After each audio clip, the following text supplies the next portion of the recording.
ఉద్యోగాలు ఇచ్చిన అని చెప్పేసి ప్రతి సభలో ప్రతి వేదికలో మాట్లాడుతుంటే మరి నిన్న బడ్జెట్లో 67 ఉద్యోగాలు ఇచ్చిన అని చెప్పేసి మళ్ళీ 3000 తక్కువ చూపేయడం అంటే ఎక్కడ పడితే ఎక్కడ అబద్ధాలు ఆడడం తప్ప ఈ రేవంత్ రెడ్డి గారికి బడ్జెట్ మీద కానీ తెలంగాణ నిరుద్యోగుల మీద కానీ మరి ఎన్ని ఉద్యోగాలు ఇచ్చారు? ఆ రోజు మీరు ప్రతిపక్షంలో ఉన్నప్పుడు 2 లక్షల ఉద్యోగాలు ఇస్తాను, బీస్వాల్ కమిటీ లెక్కల ప్రకారం నేను ఇస్తానని చెప్పి గత ప్రభుత్వాన్ని ఎండగట్టిన రేవంత్ రెడ్డి గారు మరి మీ ప్రభుత్వం అధికారంలో రాగానే ఇలా 2వ సంవత్సరం దాటిపోయి 3వ సంవత్సరం వస్తుంది. మరి ఆ ఉద్యోగాలు ఎక్కడ పోయినాయి? ఆ బీస్వాల్ కమిటీ లెక్కల ప్రకారం 2 లక్షల ఉద్యోగాలు ఎక్కడ పోయినాయి? మరి మీరు ఇచ్చిన 60,000 70,000 అంటున్నారు. మరి ఆ 70,000 ఉద్యోగాల్లో మీరు ఇచ్చిర్రా? గత ప్రభుత్వం ఇచ్చిన నోటిఫికేషన్లా మరి మాట్లాడదామంటే కూడా మీరు రాని పరిస్థితి. ఇలా బడ్జెట్లో కూడా తప్పులు చూపే ప్రయత్నం చేస్తున్నారు. 67 అని చెప్తున్నారు. మరి మీరు 70,000 చెప్పారు కదా, మరి 70,000 చెప్పారు కదా, దాని సంగతి ఏంటి? ఇంటిగ్రేటెడ్ స్కూళ్లకు భారీ స్థాయిలో బడ్జెట్ కేటాయించారు. ప్రతి నియోజకవర్గానికి ఇంటిగ్రేటెడ్ స్కూల్ కేటాయిస్తాను అని చెప్పి అబద్ధాలన్నా మన్ను లేదు, మశానం లేదు, ఏం పెట్టలేదు. ఏంటంటే అట్లా చెప్పుకొని ఎవరిట్లా అయితే ఇలా ఇంటిగ్రేటెడ్ స్కూల్ పెడుతున్నాను, అది పెడుతున్నాను, ఇది పెడుతున్నాను అని చెప్పి ఇలా మాయమాటలు చెప్పే ప్రయత్నం చేస్తున్నారు. కానీ ప్రభుత్వం విద్య మీద కానీ నిరుద్యోగుల మీద కానీ ఏ మాత్రం సోయలేని ప్రభుత్వం ఈ రేవంత్ రెడ్డి గారిది. ఇలా విద్యాశాఖ ఆయన దగ్గరే పెట్టుకున్నారు. మరి ఇలా ఉద్యోగాలు లేక నిరుద్యోగులు అందరూ కూడా ఆత్మ బలిదానాలు తీసుకున్నారు. ఈ కాంగ్రెస్ ప్రభుత్వం వచ్చిన తర్వాత దాదాపుగా 16 మంది చనిపోయారు. మరి వాళ్ళ తల్లిదండ్రులను పరామర్శే ప్రయత్నం చేశారా? గతంలో ఒక ప్రౌఢిగా చనిపోతే ఆ మరణానికి కూడా ప్రభుత్వం వ్యతిరేకంగా వాడుకొని ఇలా అధికారంలో వచ్చిన మీరు ఇలా దాదాపుగా 16 మంది చనిపోయినా కూడా ఇలా మీరు మాట్లాడని పరిస్థితి, వాళ్ళ తల్లిదండ్రుల కన్నీళ్లు మీకు కూడా కనబడని పరిస్థితి. ఇలా ఎంతసేపు కూడా ఇలా నిరుద్యోగులను మోసం చేసే దిశలో వెళ్తున్నారు. కానీ ఇలా బడ్జెట్ కేటాయింపులో రాబోయే కాలంలో మేము ఎన్ని ఉద్యోగాలు ఇవ్వబోతున్నాం, ఎన్ని కోచింగ్ సెంటర్లు పెట్టగలుగుతున్నాం అని చెప్పే మాటలు కానీ ప్రభుత్వం బడ్జెట్లో ఎక్కడా చూపెట్టలేదు, పెట్టడం కూడా లేదు. మేము ఒకటే మాట అంటున్నాం, రేవంత్ రెడ్డి గారికి రేపు 26వ తారీఖున మా గురించి అసెంబ్లీలో బడ్జెట్లో పెట్టలేదు కాబట్టి 26వ తారీఖున మేము అసెంబ్లీ ముట్టడిస్తున్నాం. 26కి అసెంబ్లీ ముట్టడిస్తున్నాం. అన్ని ప్రధాన ప్రతిపక్ష పార్టీలు కూడా మాకు మద్దతు ఇవ్వాలి. ఇవాళ అరాకొర మాట్లాడుతున్నారు మా గురించి. ప్రతిపక్ష పార్టీల్లో కూడా మా గురించి అరాకొరగా మాట్లాడుతున్నారు. ఇలా మీరు గెలిచిరంటే నిరుద్యోగుల ప్రధాన కారణం. మీరు ఎమ్మెల్యేలైనా ఇలా మంత్రులైనా కూడా ఎందుకు మా గురించి మాట్లాడతలేరు? ఇలా చాలా మంది 119 ఎమ్మెల్యేలు ఉన్నారు, మా గురించి ఎందుకు మాట్లాడతలేరు? ఇలా ప్రతిపక్ష నేత ఎవరైతే కేటీఆర్ గారు ఒక్కరే మా గురించి మాట్లాడు, నెల్లికంటి సత్యం గారు మాట్లాడు, మిగతా మంది చనిపోయారా? మిగతా వాళ్ళు ఎందుకు మాట్లాడతలేరు?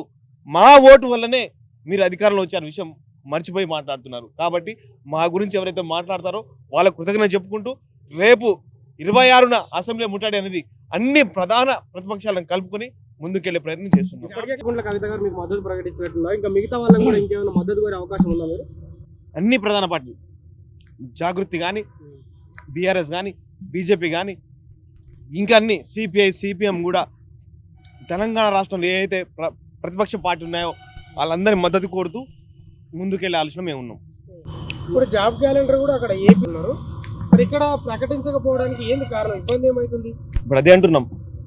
ఆయన గురువు గారు అని చెప్పుకునే చంద్రబాబు నాయుడు గారు మన తర్వాత ఎలక్షన్ జరిగినప్పుడు మనల్ని చూసి కాపీ కొట్టి జాబ్ క్యాలెండర్ ప్రవేశపెట్టిన వాళ్ళు వాళ్ళు జాబ్ క్యాలెండర్ రిలీజ్ చేశారు. ఇలా 2 సంవత్సరాలు దాటిపోయినా కూడా డమ్మీ జాబ్ క్యాలెండర్ అసెంబ్లీలో ప్రవేశపెట్టిన డిప్యూటీ సీఎం బట్టి విక్రమ గారు ఇలా జాబ్ క్యాలెండర్ గురించి మాట్లాడడం పరిస్థితి. కాబట్టి మీ గురువు గారు తెచ్చుకున్నారు, మీ గురువు గారు ఇలా జాబ్ క్యాలెండర్ రిలీజ్ చేశారు, మీరు ఎందుకు రిలీజ్ చేయట్లేరు? ఇలా దాదాపుగా 2 లక్షల ఉద్యోగాలు ఖాళీలు ఉన్నాయని చెప్తున్నారు. మరి ఎక్కడ కూడా ఇవ్వని పరిస్థితి. గత ప్రభుత్వం బీఆర్ఎస్ ప్రభుత్వం ఇచ్చిన నియామక పత్రాలను మా పిల్లలు చెప్పుకొని ఇలా ముద్దు పెట్టే ప్రయత్నం చేస్తున్నారు. మరి మీరు శ్వేతాపత్రం రిలీజ్ చేయండి, ఎన్ని ఉద్యోగాలు ఇచ్చారు, ఎక్కడిచ్చారు, ఏ టైంలో ఇచ్చారు, అవన్నీ బయట తీయండి. అన్నీ కూడా 2022-23లో వచ్చిన నోటిఫికేషన్స్ మాత్రమే. ఈ ప్రభుత్వం వచ్చిన తర్వాత దాదాపుగా 11,000 చిల్లర ఉద్యోగాలు మాత్రమే వచ్చాయి. మిగతా ఉద్యోగాలన్నీ కూడా గత ప్రభుత్వంలో ఇచ్చిన నోటిఫికేషన్ను నియామపత్రాలు ఇచ్చిన చేయి దులుపుకున్న ప్రభుత్వం ఈ కాంగ్రెస్ ప్రభుత్వం. ఇలా చాలా మంది నిరుద్యోగులు అశోక్ నగర్లో, దిల్సుఖ్ నగర్లో ధర్నాలు చేస్తున్నారు నోటిఫికేషన్లు కావాలని చెప్పి. ఎక్కడికెక్కడ అరెస్ట్ చేస్తున్నారు, ముందస్తు అరెస్ట్ చేస్తున్నారు. ఇలా మేము నోటిఫికేషన్లు కావాలని చెప్పి ఇలా మేము ధర్నాలు చేస్తుంటే పైన రేవంత్ రెడ్డి గారు ఏమంటున్నారంటే నోటిఫికేషన్స్ వద్దు, నోటిఫికేషన్లు ఎక్కువైపోయినాయి, అందుకే ధర్నాలు చేస్తున్నారని చెప్పేసి ఇలా అబద్ధాలు చెప్పే ప్రయత్నం చేస్తున్నారు. గతంలో ఒక్కో ఎగ్జామ్ ఇంకో ఎగ్జామ్ ఓవర్లాప్ కావడం వల్ల కొంచెం టైం ఇవ్వండి అని రేవంత్ రెడ్డి గారు చెప్పడం మా బుత్తకు పని అయిపోయింది. అయ్యా గ్రూప్ 1కి డిఎస్సికి తేడా లేకుండా పోయింది, కొంత గ్యాప్ ఇస్తే 2 ఎగ్జామ్లు ప్రిపేర్ అవుతామని చెప్పేసి మేమే రేవంత్ రెడ్డి గారి దగ్గర అడిగిన అదే పొరపాటు అయ్యాలా మా మీద ఇలా కురుక్షేత్ర యుద్ధం చేస్తుండ్రు రేవంత్ రెడ్డి గారు. ఆ. కురుక్షేత్ర యుద్ధం చేస్తుండ్రు మా మీద. మరి మీరు ఆ ఇలా మాట అనేది లేకుండానే అందుకే మరి ఉద్యోగాలు వేస్తలేడా? మరి గత ప్రభుత్వం నోటిఫికేషన్లప్పుడు ఓవర్లాప్ కావడం వల్ల కొంత సమయం కావాలని మేమే అడిగిన పాపానికి ఇలా మా మీద యుద్ధం చేసే ప్రయత్నం.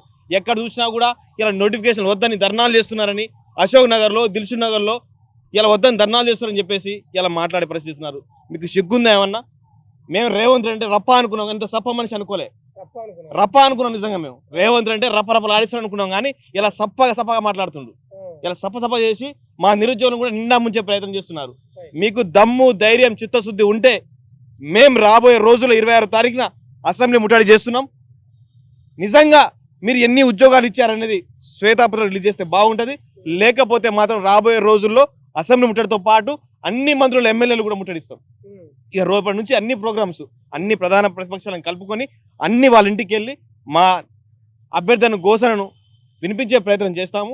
కాబట్టి దయచేసి అసెంబ్లీలో మా గురించి మాట్లాడితే బాగుంటుంది. లేకపోతే మాత్రం రాబోయే రోజుల్లో కాంగ్రెస్ పార్టీ మనుగడ చాలా కష్టంగా ఉంటుందని చెప్పేసి నిరుద్యోగుల తరపున హెచ్చరిస్తున్నాము. Thank you.